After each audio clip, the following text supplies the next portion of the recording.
நண்பர்களே, பல முக்கியமான ஆலோசனைகளை மூலிகை மருத்துவர் அஞ்சலா ஜெகநாதன் தந்து கொண்டிருக்கின்றார். மூலிகை மருத்துவத்தின் மூலம் ஒரு நிறைவான குணத்தை பெற முடியும். ஏனெனில் இப்ப நாங்கள் இப்ப ஆரம்ப காலத்துல எல்லாமே மூலிகை மருத்துவத்தின் மூலம் தான் செய்து கொண்டிருந்தோம்.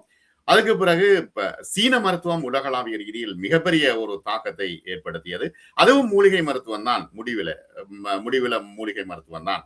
ஆகவே இந்த மூலிகை மருத்துவத்தின் மூலம் உடலை தன்னிலைப்படுத்துவதற்கு உடலோடு இயைந்து ஒரு பிரச்சனை தீர்வுக்கான விஷயங்கள் நடைபெற்றுக் கொண்டிருக்கின்றன. அது மிக முக்கியமான விஷயம். இப்ப நாங்கள் இப்ப இங்கிலீஷ் மெடிசன் எடுக்கும் பொழுது, அலோபதி அல்லது அந்த இங்கிலீஷ் மெடிசன் எடுக்கும் பொழுது, இப்ப வயிற்றுல அலர்ச்சி வரும். இப்ப உதாரணத்துக்கு டயபெட்டிஸுக்கு மருந்து எடுத்தோம்னா அவர் சொல்றார் 70 வயசுல கிட்னி ஃபெயிலியர் ஆயிரும். அப்ப 2 பிரச்சனை, பயத்தோடு தான் அதுகளை எடுக்க வேண்டிய ஒரு சூழ்நிலை இருக்கு. மூலிகை மருத்துவம் அச்சப்படாமல் எடுக்கக்கூடியது. ஏன்னா அது உடலோடு ஒத்திசைவாக இருந்து வேலை செய்யக்கூடியது. நல்லது. இந்த விஷயங்கள் தொடர்பாக நாம் தொடர்ந்து பேசிக் கொண்டிருக்கின்றோம். மூலிகை மருத்துவர் அஞ்சலா ஜெகநாதன் எங்களோடு இருக்கின்றார். அடுத்த முக்கியமான பிரச்சனை நீடித்த மன அழுத்தம். இந்த மன அழுத்தத்தை சரி பண்ணிட்டா மற்ற எல்லாமே சரியாயிடும். இப்ப எல்லாருக்கும் கவலை, துன்பம், பிரச்சனை, யாரை கேட்டாலும் மன அழுத்தம் மன அழுத்தம் மன அழுத்தம் என்றே சொல்லிக் கொண்டிருக்கிறார்கள். சின்ன பிள்ளைகளுக்கும் கேட்டா எனக்கு ஸ்ட்ரெஸ்ஸா இருக்கு என்று சொல்கின்றார்கள். ஆகவே இந்த நீடித்த மன அழுத்தத்தினுடைய பிரச்சனைகள் என்ன, இது எப்படி தீர்க்கிறது, மூலிகை மருத்துவம் இதுக்கு எப்படி உதவி செய்யும் என்பது தொடர்பாக இன்று நாம் அஞ்சலா ஜெகநாதனோடு பேச இருக்கின்றோம். வணக்கம் அஞ்சலா. வணக்கம் அனாஸ், வணக்கம் நேர்களே. எஸ், இப்ப நீடித்த மன அழுத்தம் நாங்க சொல்லும் பொழுது இட்ஸ் அ கிரானிக் ஸ்ட்ரெஸ். அப்ப ஸ்ட்ரெஸ் உடம்புக்கு தேவையான ஒரு விஷயம். ஒரு அவசரமா இப்ப நாங்க எங்கேயாவது போயிட்டு இருக்கோம், ஒரு நம்மள யாராவது துரத்திட்டு வராங்கன்னா அந்த நேரத்துல நமக்கு அந்த ஸ்ட்ரெஸ்னால நாங்க உடம்புல சில வித்தியாசங்கள் நடக்கும். நமக்கு ஃபாஸ்டா ஓட முடியும். அந்த இடத்தை விட்டு நாங்க அந்த உயிரை பாதுகாக்கிறதுக்காண்டி நம்ம என்ன பண்ணணுமோ அதை பண்றதுக்கு அந்த ஒரு எக்ஸ்ட்ராவா ஸ்ட்ரென்த்தை கொடுக்கும் உடம்பு. அதுதான் அந்த ஸ்ட்ரெஸ்ஸோட வெளிப்பாடு. அப்ப ஸ்ட்ரெஸ்ஸோட வெளிப்பாடு நமக்கு அந்த சிச்சுவேஷன்ல இருந்து, அந்த ஆபத்துல இருந்து நம்மளை பாதுகாத்து கொண்டு போறதுக்காக வேண்டிதான் அந்த ஸ்ட்ரெஸ் இருக்கு.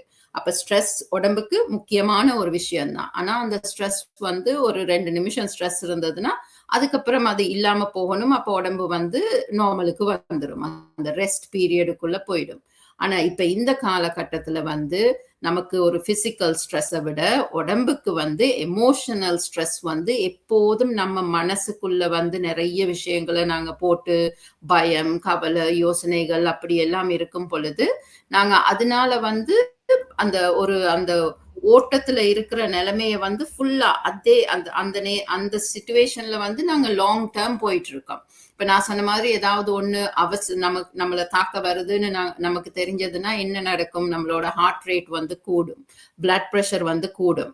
அப்ப டைஜஷன், தேவையில்லாத விஷயங்கள் எல்லாத்தையும் உடம்பு ஷட் டவுன் பண்ணும். ஷட் டவுன் பண்ணிட்டு அந்த தேவையானதுக்கு குளுக்கோஸ் கூடும் உடம்புல. அப்ப நாங்க மசில்ஸ் எல்லாத்தையும் யூஸ் பண்ணி நாங்க அந்த சிச்சுவேஷனை விட்டு தப்பிக்கிறதுக்கான விஷயங்களை பண்ணும். அப்ப அதெல்லாம் தான் அந்த லாங் டேர்ம் ஸ்ட்ரெஸ்ஸோட வெளிப்பாடா எல்லாருக்கிட்டையும் இருக்கு. சிம்டம்ஸ் நெஞ்சு படபடன்னு அடிக்கிறது, ஹார்ட் ரேட் கூடுறது, மசில்ஸ் எல்லாம் ஸ்டிஃபா நிக்கிறது, அந்த மாதிரியான விஷயங்கள் கை நடுங்கிறது, அந்த மாதிரியான விஷயங்கள் நமக்கு ஒரு ஆபத்து வரும் பொழுது நாங்க என்ன பண்றோமோ அததான் அந்த லாங் டேர்மா வச்சுட்டு இருக்கு. உடம்பு நினைக்குது இது உயிருக்கு ஆபத்தான ஒரு விஷயம் நடந்துட்டு இருக்குன்னு சொல்லி அந்த ஸ்டேட்லயே இருக்கு.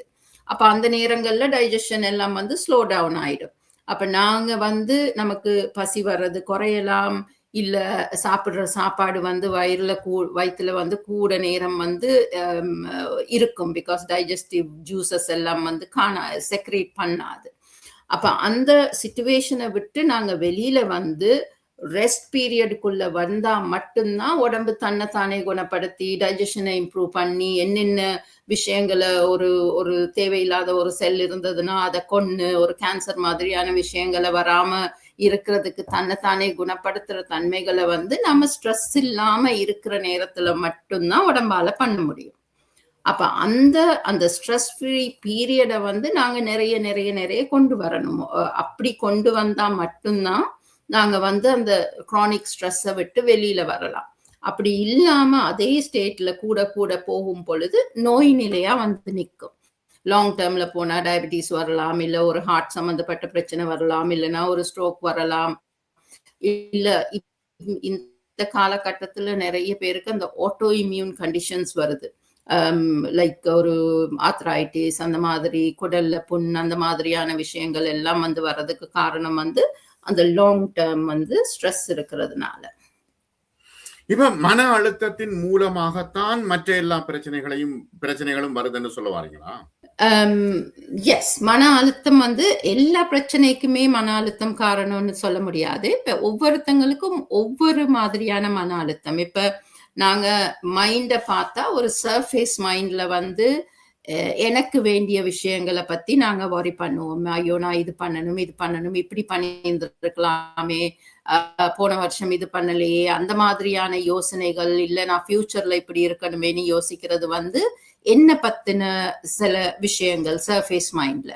அதை தாண்டி நம்மளோட உடம்புல அந்த மசில் மெமரியில வந்து நமக்கு வந்து சின்ன வயசுல நடந்த விஷயங்கள், நமக்கு தெரியாத ரொம்ப சின்ன வயசுல நடந்த விஷயங்கள், இல்ல அம்மா அப்பாவோட கவலைகள், அதெல்லாம் வந்து நம்மளோட மசில் மெமரியில வந்து அதுவும் நாங்க தூங்கும் பொழுது நம்மள அறியாம வந்து சர்ஃபேஸுக்கு வந்து ஒரு ஸ்ட்ரெஸ்ஸை கொடுக்கிற தன்மையும் இருக்கும். இப்ப நம்ம தமிழ் ஆளுங்களை தமிழ் மக்கள் மத்தியில பார்த்தா சின்ன வயசுல வந்து பயந்து இப்ப அந்த பிரச்சனைக்குள்ள மாட்டி பயந்து இருந்தவங்களுக்கு எல்லாம் வந்து சில விஷயங்கள்ல வந்து அந்த அம்மா அப்பாவோட பயமும் வந்து பிள்ளைங்களுக்கு வந்து வரும், அந்த மசல் மெமரியில இருந்து வரும். சிலவங்க சின்ன வயசுல ஒரு 2 வயசு 3 வயசுல நடந்திருக்கும், ஆனா அவங்களுக்கு தெரியாது, பட் அந்த உடம்பு வந்து ஞாபகம் வைக்கும். அந்த மாதிரியான விஷயங்கள் கூட அந்த நோய் நிலையை கொண்டு வர்றதுக்கு வந்து காரணமா இருக்கும். அப்ப அதெல்லாம் கண்டுபிடிக்கிறதுக்கு எனக்கு என்னத்தினால இந்த ஒரு நோய் வந்திருக்குன்னு கண்டுபிடிக்கிறதுக்கு வந்து நாம அந்த சர்ஃபேஸ்ல இருக்கிற இன்னைக்கு இருக்கிற பயத்தை வந்து நாங்க சரி பண்ணினா மட்டும்தான், அந்த சர்ஃபேஸ்ல இருக்கிற பயத்தை வந்து இல்லாம பண்ணினா மட்டும்தான் நாங்க கீழே போய் வேற என்ன நம்மள தாக்குதுன்றத வந்து பார்க்கலாம். அதுக்குதான் அந்த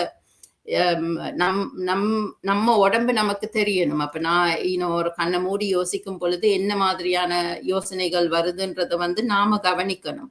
இன்னொருத்தங்க சொல்ல முடியாது. ஒரு தெரபிஸ்ட் கிட்ட போய் நாம வந்து ஓகே எனக்கு ஸ்ட்ரெஸ் இருக்குன்னு சொல்லி ஒரு தெரபிஸ்ட போனா அந்த ஸ்ட்ரெஸ் வந்து ஓகே சின்ன வயசுல என்ன நடந்தது அப்படி இப்படின்னு யோசிச்சுட்டு ஓகே நீங்க இதை மறந்துடுங்க, இதை விட்டுடுங்கன்னு சொன்னாலும் அது அந்த ஒரு விஷயத்த விட்டுட்டு வந்தாலும் இன்னைக்கு ஒரு 10 விஷயத்த நாங்க எடுத்து உள்ள போட்டுப்போம்.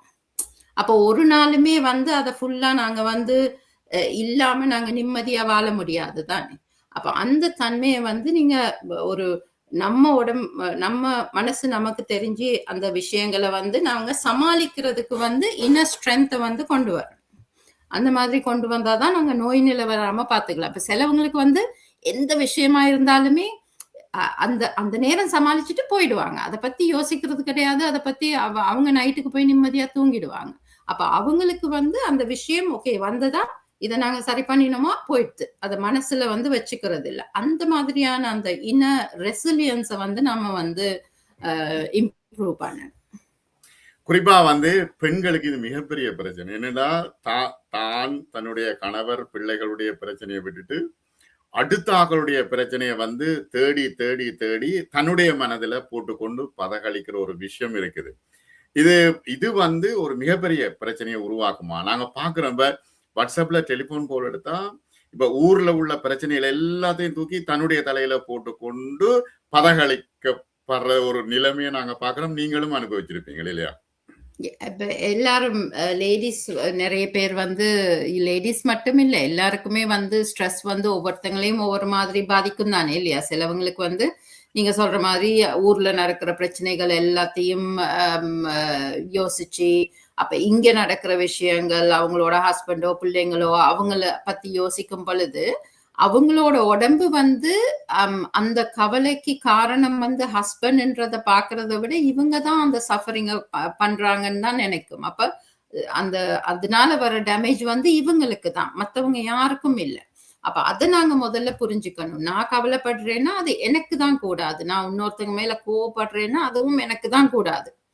அந்த அந்த அந்த புரிதல் வந்து நமக்கு வந்தாதான் அந்த எந்த ஒரு விஷயத்தையும் ஓகே அப்படியே விடுறதுக்கு வந்து நாங்க வந்து பழகுவோம். அந்த ஒரு விஷயம் நடந்ததுன்னா, நமக்கு பிடிக்காத ஒரு விஷயம் நடந்ததுன்னா, நம்மள யாராவது ஏதாவது பண்ணினாங்கன்னா, ஏமாத்துனாங்கன்னா வந்து அத வந்து நாம அதுல இருந்து என்ன லேர்ன் பண்ணிக்கலாம்னு பார்த்துட்டு அத விட்டுட்டோம். அப்ப அத கம்ப்ளீட்டா மறக்கிறது இல்ல. ஆனா அதுல இருந்து வரக்கூடிய அந்த கஷ்டம் நமக்கு வராம, அது ஒரு ஒரு ஒரு சிஸ்டம் மெமரி மாதிரி இருக்கிற மாதிரி இருக்கணும். அப்ப அது அடுத்த தடவை இன்னொருத்தங்க அப்படி பண்ணக்கூடாது. அதுக்கு நமக்கு வேணும் அது. ஆனா மத்தபடி அந்த கவலைய வந்து கொண்டு வரக்கூடாது. அந்த இன்னர் ஸ்ட்ரென்த்த வந்து நாங்க தான் வந்து அத கல்டிவேட் பண்ணி எடுக்கணும். அதானே பிரச்சனை. இப்ப இன்னர் ஸ்ட்ரென்த்த வந்து எப்படி நாங்கள் வந்து உருவாக்குறதுன்றதானே பிரச்சனை. அப்ப இன்னர் ஸ்ட்ரென்த்த வந்து வேற யாருகிட்டயும் போய் வந்து நாங்க ஹெல்ப் கேட்டு பண்ண முடியாது இல்லையா? அப்ப நாங்க மட்டும் தான் பண்ணலாம். அப்ப இன்னர் ஸ்ட்ரென்த்த கல்டிவேட் பண்றதுக்கு வந்து நாம தனியே இருக்கிற டைம வந்து கூட்டிக்கணும். யாரோடையுமே இல்லாம எல்லாரும் வீட்ல இருக்கோம். அதெல்லாம் சரி. ஆனா ஒரு படுக்க போறதுக்கு முன்னால ஒரு 1/2 மணி நேரமோ, இல்ல பின்னேரத்துல ஒரு 1/2 அன் ஹவரோ நமக்குன்னு எடுக்கணும். அந்த 1/2 அன் ஹவர்ல வந்து நாங்க டிவியையோ, WhatsAppையோ அப்படி பார்க்கக்கூடாது. எல்லாத்தும் இல்லாம நம்ம உள்ளுக்கு கண்ண மூடி பேசாம தனியே இருக்க முடியும்னா, அந்த நேரத்துல தான் நமக்கு தெரியும். நம்ம மனசுக்குள்ள என்னென்னலாம் ஓடுதுன்றது வந்து நமக்கு தெரியும். அப்பதான் நம்ம வந்து அப்ப நாங்க அத ஒவ்வொன்னையும் இழுத்து இழுத்து வச்சு பார்க்க தேவையில்லை. இப்ப நாங்க கண்ண மூடிட்டு உட்கார்றோம்னா, ஐயோ! நாளைக்கு வந்து மகளுக்கு எக்ஸாம் இருக்கு. நான் அவளுக்கு இது பண்ணணும், அது பண்ணணும்னு யோசிச்சா, அந்த முதல் தாட் வரப்போறது வந்து மகளுக்கு நாளைக்கு எக்ஸாம் இருக்குன்றது. ஆனா அந்த தாட் வந்து வந்துட்டு இப்படி ஒரு மேகம் மாதிரி டக்குன்னு மறைஞ்சிரும். ஆனா நாங்க அத உள்ளுக்கு எடுத்து, ஐயோ! நான் மறந்துடக்கூடாது. நான் இத பண்ணணும், அத பண்ணணும், சாப்பாடு பண்ணணும்னு நினைக்கிறது வந்து நாம தான். அதுக்கு அந்த ட்ரெஸ்ஸிங்க பண்றது நாங்க தான். அப்ப அத விட்டோம்னாலே, கவனிச்சாலே நமக்கு வந்து அந்த கொஞ்சம் கொஞ்சமா அந்த இன்னர் ஸ்ட்ரென்த் வந்துரும். ஓகே, இப்படிதான் என்னோட மனசு பண்ணுது, தேவையில்லாம பண்ணுது. அப்படின்ற அண்டர்ஸ்டாண்டிங்க வந்து நாம தான் கொண்டு வரணும். இப்ப மூலிகை மருத்துவம் வந்து எவ்வளவு தூரம் உதவி செய்யும்? எவ்வளவு குயிக்கா வந்து இது வேலை செய்யும்? ஏன்னா அதானே இப்ப இருக்கிற கேள்வி. இப்ப மூலிகை மருத்துவத்துல வந்து இப்ப 2 மாதிரி. இப்ப ஒரு ஸ்ட்ரெஸ் வந்து கொஞ்சம் லேட் ரியாக்ஷன்னா முதல்ல ஆரம்பிக்க போறது பதகளிப்பு. அப்ப அந்த ஆன்சைட்டிக்கு வந்து மூலிகை மருந்து வந்து ஆரம்பத்துல கொடுக்கறது வந்து டக்குன்னு அந்த ஒரு மெடிடேஷன் பண்ணினா மனசுக்கு எப்படி ஒரு அமைதி வருமோ அந்த மாதிரியான ஒரு பெனிஃபிட்டை கொடுக்கும். நான் எல்லாருக்கும் ஒரு கொட்டுக்குள்ள காம்ப்ளெக்ஸ்னு ஒரு தண்ணி மருந்து ஒன்று கொடுப்பேன். ஒரு 100 மில்லி தான் இருக்கும். கொட்டுக்கொலன்றது நம்மளோட வல்லாறு. அதுல வந்து கொட்டுக்கொல, ஓட்ஸ் அந்த மாதிரி தான் இருக்கு. அதை எடுத்த உடனே அந்த ஒரு அமைதியை வந்து ஒரு 10 நிமிஷத்திலேயே கொடுத்துரும். அந்த மாதிரி ஒரு டக்குன்னு ஒரு காம்னஸை கொடுக்கும். அது ஒரு டெம்பரரி ரிலீஃப். அப்ப அது இல்லாம வேற மருந்துகள் உள்ள போகும் பொழுது நம்மளோட அட்ரீனல் கிளான்ஸை வந்து ஸ்ட்ரென்தன் பண்ணணும். இப்போ நான் ஜிம்முக்கு போய் நான் எக்ஸசைஸ் பண்ணினேன்னா என்னோட மசில்ஸ் வந்து ஸ்ட்ரென்தன் ஆகும். ஆரம்பத்துல வந்து என்னால ஒரு 5 நிமிஷம் நடக்க முடியலைன்னா, ட்ரெட்மில்ல நடக்க முடியலைன்னா, இல்ல ஓட முடியலைன்னா, நான் தொடர்ந்து கொஞ்சம் கொஞ்சமா பண்ணினேன்னா 3 மாசத்துல வந்து என்னால ஒரு 20 நிமிஷம் தொடர்ந்து ஓட முடியும். அது வந்து அந்த பிசிக்கல் ஸ்டாமினாவை வந்து நாங்க பில்ட் பண்ணி எடுக்கிறோம். அதே மாதிரி மென்டல் ஸ்ட்ரென்த் அண்ட் ஸ்டாமினாவை வந்து நாம அட்ரீனல் கிளான்ஸை சப்போர்ட் பண்றதுனால அதை கொண்டு வரலாம். அப்போ எந்த ஒரு விஷயம் வந்தாலும் அந்த உள்ள நடுங்காம நாங்க சமநிலையா உள்ளுக்கு இருந்தோம்னா, ஓகே இந்த பிரச்சனைக்கு என்ன சொல்யூஷன் அப்படின்றத யோசிப்போம். இப்படி நடுங்கணும்னா நமக்கு ஒழுங்கா தெரியாது தானே. அப்ப உள்ள நடுங்காம நாங்க ஒரு சிச்சுவேஷனை சமாளிக்கிறதுக்கான அந்த இன்னர் ஸ்ட்ரென்த்தை வந்து டெவலப் பண்ணி எடுக்கணும். மூலிகைகள் நிச்சயமா அந்த மாதிரி அந்த ஸ்ட்ரென்த்தை கொடுக்கறதுக்கு ஹெல்ப் பண்ணும். ஆனா ஒரு 3 மந்த்ஸ் எடுக்கும். அந்த ஆரம்பத்துல அந்த ஆன்சைட்டிக்கு உடனே சப்போர்ட் பண்ணிக்கிட்டு உள்ளுக்கு நாங்க மத்த விஷயத்த பண்ணிட்டே வரணும். அப்ப அந்த ஸ்ட்ரென்த் வந்து பில்டப் பண்ணி வரும். சரிதானே. இப்ப 3 மாதம்ன்றது பரவாயில்லையே. ஒரு பெரிய மனக்கவலையை வந்து 3 மாதத்துல தீர்க்கிறதுன்றது மிக முக்கியமான விஷயம். எஸ். தனியா கஷ்டப்பட வேண்டாம். அப்ப எந்த விஷயங்களுக்கு நீண்ட நாள் இருக்கக்கூடிய எந்த விஷயங்களுக்கும் மூலிகை வைத்தியத்தின் மூலம் வந்து நாங்க நிரந்தர தீர்வை கொண்டு வரலாம். அப்ப அத மனசுல வச்சுட்டு நீங்க உங்களுக்கு என்ன ஹெல்ப் பண்ண முடியுமோ உங்களால பண்ண முடிஞ்சதை பண்ணிட்டு அதை தாண்டி வேணும்னா நீங்க சப்போர்ட் அந்த மாதிரி யார்கிட்டயாவது போய் ஒரு சப்போர்ட்டை எடுத்து ஒரு 3 மாசம் 6 மாசம் எவ்வளோ நாளோ அந்த உடம்ப நல்லபடியா ஹெல்த்தியா கொண்டு வரதுக்கு தேவையானதை பண்ணுங்க. ஹெல்த்தியான உடம்பு உடம்பும் மனசும் உடம்பு ஹெல்த்தியா இருந்ததுன்னா எந்த ஒரு நோவும் உடம்புல இருக்கக்கூடாது, தசைகள்லயோ எதுலயோ. மனசு ஹெல்த்தியா இருக்குன்னா சந்தோஷம் மட்டும்தான் இருக்கணும். நாங்க கண்ணை மூடணும்னா சந்தோஷம் மட்டும்தான் இருக்கணும். அந்த மாதிரியான ஒரு சிச்சுவேஷன் எல்லாருக்கும் எல்லாராலையும் முடியும் அப்படி இருக்கிறதுக்கு. அதுக்கு நாம சப்போர்ட் பண்ணணும். அதுக்கு தேவையானத எல்லாரும் பண்றதுக்கு ஆரம்பிச்சீங்கன்னா that will be really good. மிக நன்றி. பல முக்கியமான தகவல்களை தந்தீர்கள், ஆலோசனை தந்தீர்கள். மற்றும் ஒரு காணொளியில் நாம் சந்திப்போம். நன்றி அஞ்சனா.